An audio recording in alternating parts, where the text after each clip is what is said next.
Sometimes it's not easy to see the finish line, to peer down that long, treacherous road ahead and feel completely confident that things will work out. You know, that success is waiting there for you in one form or another. Obviously, there's no road signs letting you know that your progress is paying off. There's no blatant indicator that you're on the right track.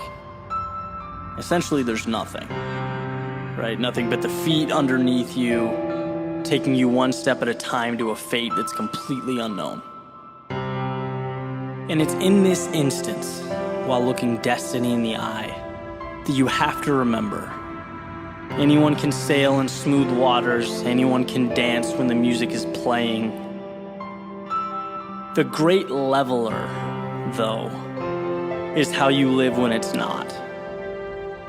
When you're listening like your life depended on it, but there's no song to be heard.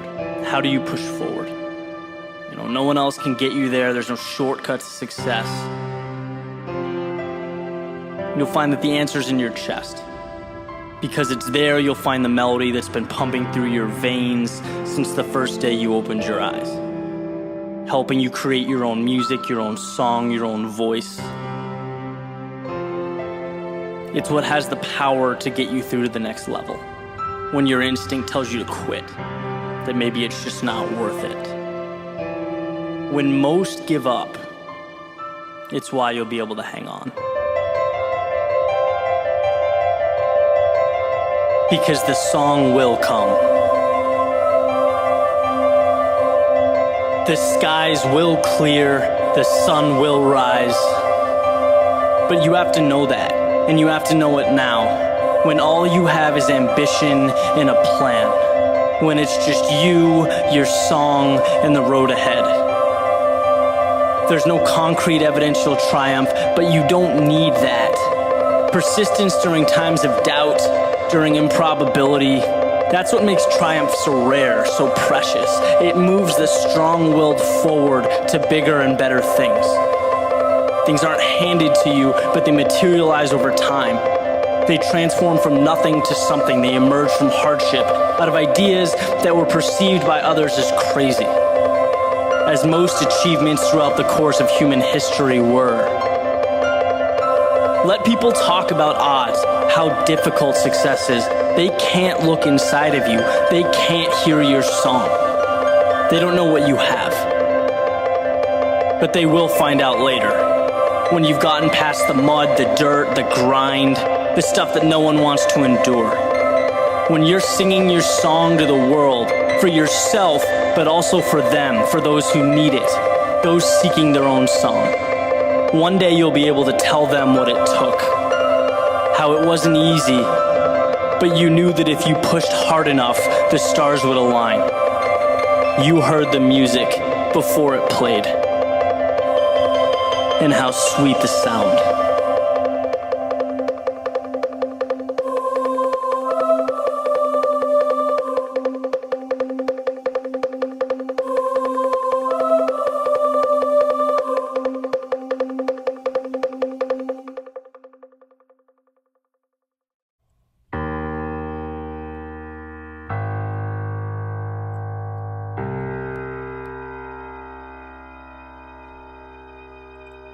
So you look outside, right?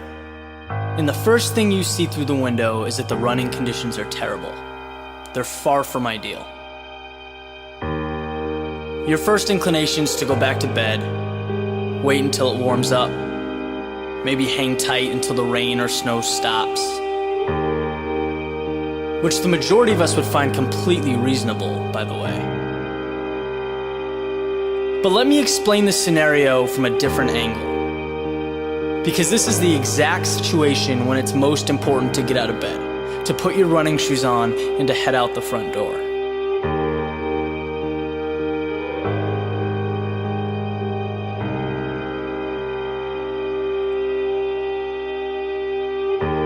There is an undervalued benefit that comes from putting yourself in an uncomfortable situation, from forcing yourself to be just a little bit irrational. When you look at those who have been successful, What separates them is that they do things and they make sacrifices that others would not. They're the people that study until 4 a.m. or wake up when it's dark outside to practice free throws. Whatever the specific skill set may be, the pattern is always the same. They were willing to pay a price that most wouldn't. They wanted it just a little bit more.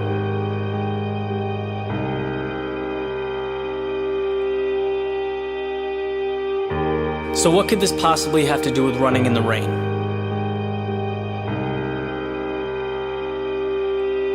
It has everything to do with it.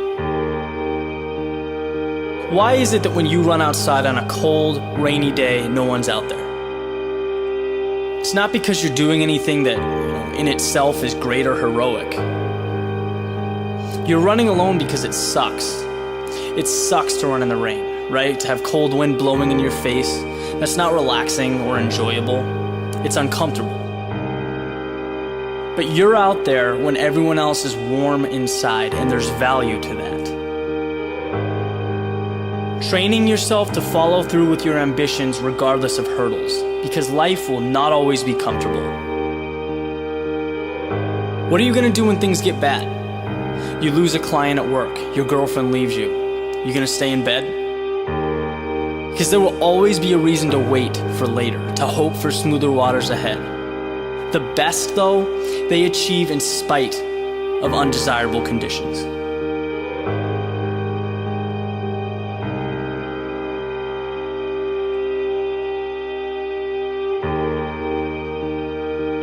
Then, suddenly, meeting your goals has become a habit, not something left up for chance. You don't even look at the weather, right? The forecast becomes very little significance to you. So it's cold, great. You'll wear 2 sweatshirts. But you'll figure out how to get it done. And I'll tell you, when you take those shoes off and head to work or practice or wherever your day takes you, that mentality does not leave. You look at things differently.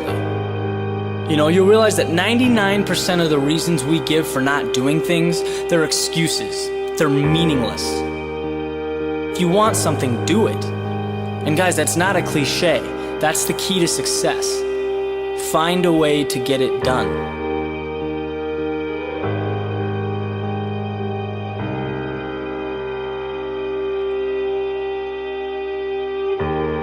And the best part, when it's finally 72 and sunny and the world is outside ready to run, you'll have lapped that place so many times that you're not even on the same level.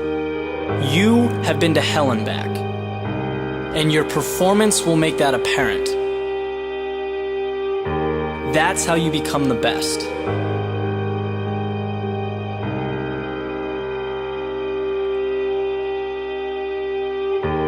So is it just a run in the rain? You tell me.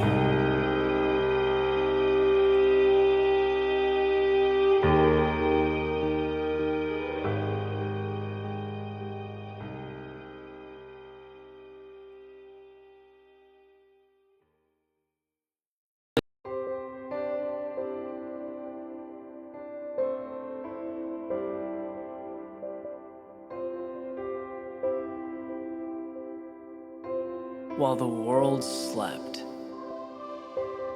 I stayed awake. I guess I couldn't bear to close my eyes and drift off into a dream, knowing that as soon as they opened, it would end. I sat up, I put my goals and aspirations into the backpack next to my bed, threw it over my shoulder, and I left. Destination unknown. But I was armed with the belief that opportunities exist wherever you bring them to life. So while the world slept, I stayed awake. There comes a point when dreaming takes the form of an adversary. I didn't want to wake up and see the discrepancy between fantasy and reality. I didn't want to be associated with wishing or hoping or crossed fingers. See, the beauty of life is that it always provides the necessary pieces to put your puzzle together so long as your eyes remain open. So while the world slept, I stayed awake. As the mind lays dormant, so does opportunity. As the ideal life remains imaginary, so does the action needed to build it. The best way to find answers is simply to look for them. A folded up map hidden away in your desk, it suggests a million possibilities. Proposes an endless journey, but until you grab it, open your door and step outside, it will never truly take you there. I wanted to feel the wind on my face, the sand on my feet, and even the most adventurous souls in the world don't have time to see everything, to experience it all. Time is the most precious of commodities. So while the world slept, I stayed awake.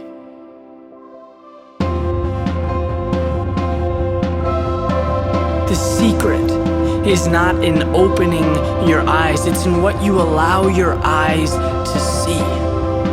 It's easy to live while being asleep, to completely disregard or walk right by the advantages, the opportunities, the pieces that we can reach out and use to shape our lives. Look, it's not about being right or wrong. It's about trading what you kind of want for what you really want. It's about walking down your street and viewing every single thing in front of you as perfection, as the stars aligning as the perfect ingredients to create whatever you choose.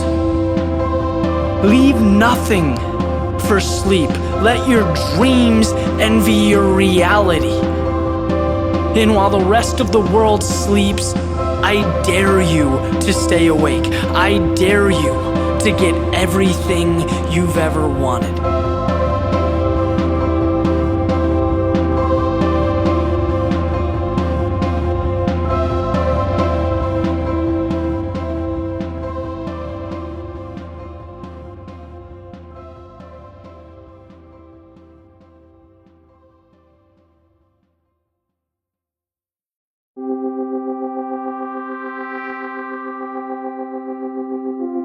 If you knew exactly how long you were going to be alive, would things be different?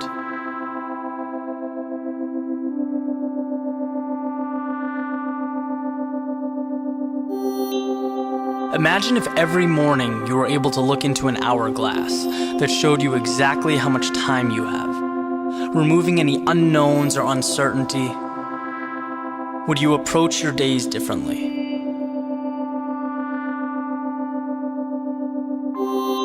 Certainly time would feel more real. Every grain of sand that slipped by would remind us of our mortality, of the days come and gone. But what about the sand that's left?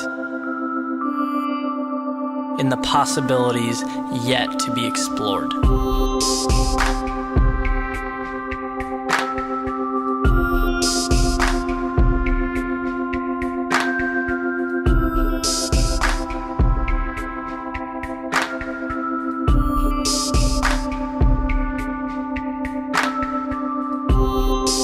In this fast-paced world we live in, it's very easy to get caught up, to go into autopilot, to do what everyone else is doing without ever taking a second to examine ourselves.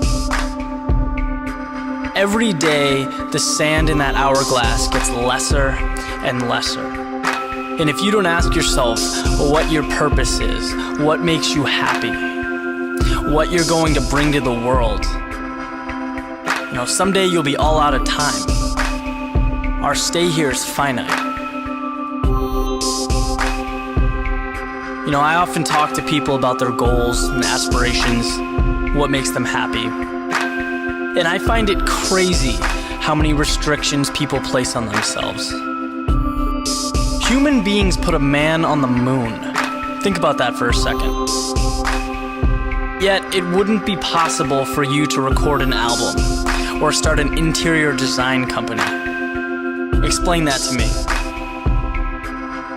There is this fear of the unknown that's debilitating. We're all scared to fail. We're scared to mess with the status quo, even when we're not content with how things are. We'll ride it out, because unhappiness appears better than uncertainty. This in itself is a tragedy.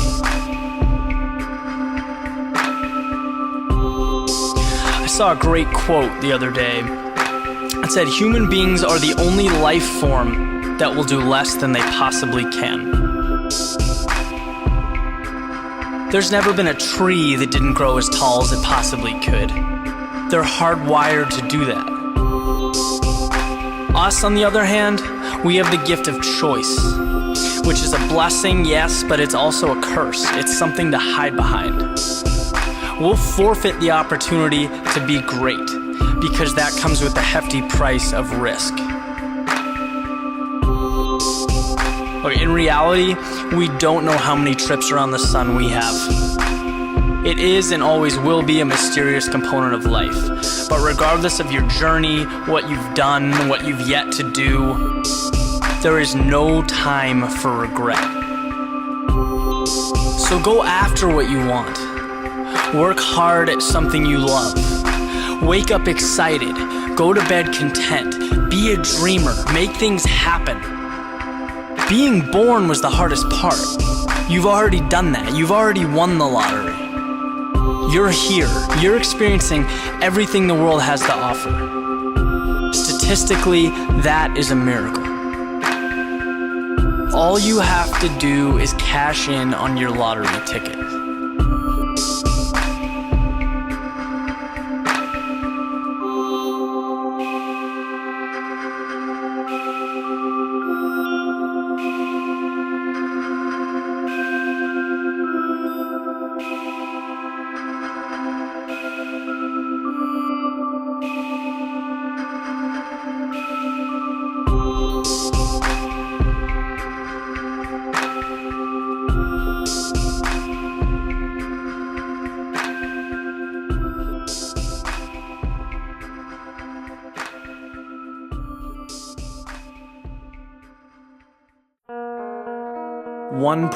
.5%.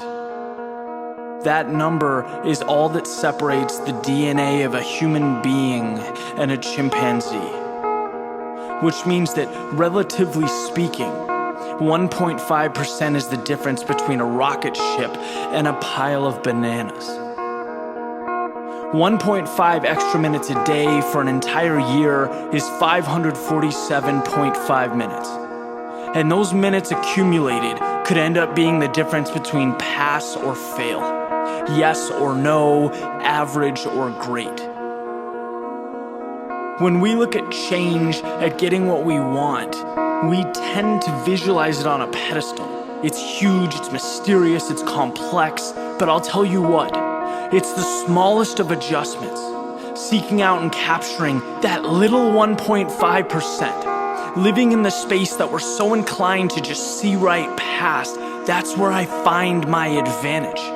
We are surrounded by a million little opportunities every day that we walk by.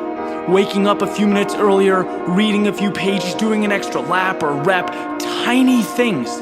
They won't give you what you want right away, but little by little, small advantages become big advantages, consistent action becomes habits, and we are, as Aristotle says, what we repeatedly do. Don't look for the moon, look for the staircase that will take you there. 1.5 may be small,